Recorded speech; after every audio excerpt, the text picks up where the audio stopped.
It is my great pleasure to meet all of you, and that I have opportunity to present Ondřejov Observatory, which is part of the Astronomical Institute of the Czech Academy of Science. At our observatory, we have the 2-meter Perek telescope, which you can see on these photos here, dome of the telescope and the telescope itself. Department of Stellar Physics is taking care about the operation and development of this telescope. Next slide, please. Our observatory is located about 40 kilometers from the Prague, the capital of the Czech Republic, at the altitude at 528 meters.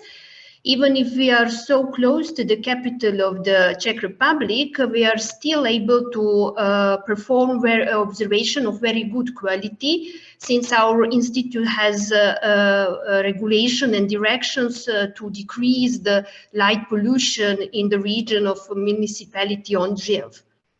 Next slide, please. Perek 2-meter telescope is in operation since 1967. Type of mounting is equatorial. Telescope has a 2-meter primary parabolic mirror.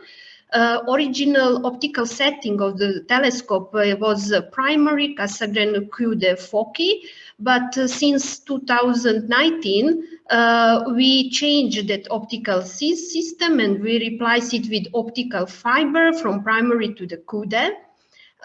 Telescope is equipped with 2 spectrographs, single order spectrograph and echelette spectrograph, both in the Q-de focus, placed in the Q-de focus, and we also have a photometric and imaging camera in primary focus. Telescope is mainly used for scientific observation of stars of different types, then stellar system and exoplanets. And also telescope is involved in many of the international monitoring campaigns. Apart from scientific usage of the telescope, telescope is also used for training of students from the national university, but also university from abroad. For all of you who is interested for more details about telescope and its instrumentations, you can visit that link which is provided on this slide. Next slide, please. Now I will shortly describe and mention the basic points regarding all these instruments which are equipped to our telescope. Single order spectrograph is the medium resolution spectrograph. Resolution at the H alpha which we can reach with our spectrograph is 13,000. While in the more blue part of the spectra, UV part of the spectra at H gamma wavelength is about 25,000.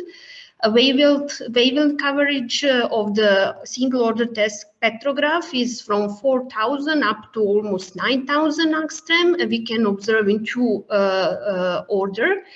orders, and it is that spectral regions which we can observe is regulated with the gratings. Echelette spectrograph, it is the high resolution spectrograph with 56 orders covering from 3,753 up to almost 900 angstrom. It is high resolution, as I said, and the resolution is 40,000 at H alpha, which we can reach. And in the blue and the more UV part of the spectra, resolution can be up to the 60,000. Photometric camera is with resolution of 0.2 arcsecond per pixel. We have a Sloan filter. And in addition, narrow band H alpha filter of 3 nanometer. Next slide, please. Our observatory belongs to the Central Europe, and we have the Central European weather conditions. It means that the favorable months for observation is from April to October. As you can see on this graph, it is a number of hours which is available for each month. It is given in these white boxes above that gray area, and the numbers of actually observed nights in 2015 given in yellow boxes, or in percentages, these violet boxes. It means that the most usable nights for observation is really summertime. It doesn't mean that we cannot observe in the winter time, but that nights is more humidity with the low clouds, and quality of observation can be lower. Seeing from Ondřejov is 2 to the 3 arcsecond. But under excellent condition, we can reach even up to 1.5 arcsecond, and limiting magnitude for spectroscopy is in visual is 12 magnitude. We can even reach even fainter, but everything depends of course of weather conditions, which change from night to night, from year to year, and so on. Next slide, please. On this graph, you can see signal to noise ratio versus exposure time, which we calculate for our shell spectrograph. And as example, if we expose for the 1000 second the object of 3.88 magnitude, we can reach signal to noise ratio at H alpha about 650. Even for a fainter object like 12 magnitude star, we can reach signal to noise ratio about 10. We can reach even better signal to noise, but since this relation very much depends on weather condition and the high of the object above the horizon, it can change a little bit, but it is more or less order of signal to noise ratio which we can reach. Next slide, please. Next two slides, I will mention some selected scientific results based on our Perek telescope data.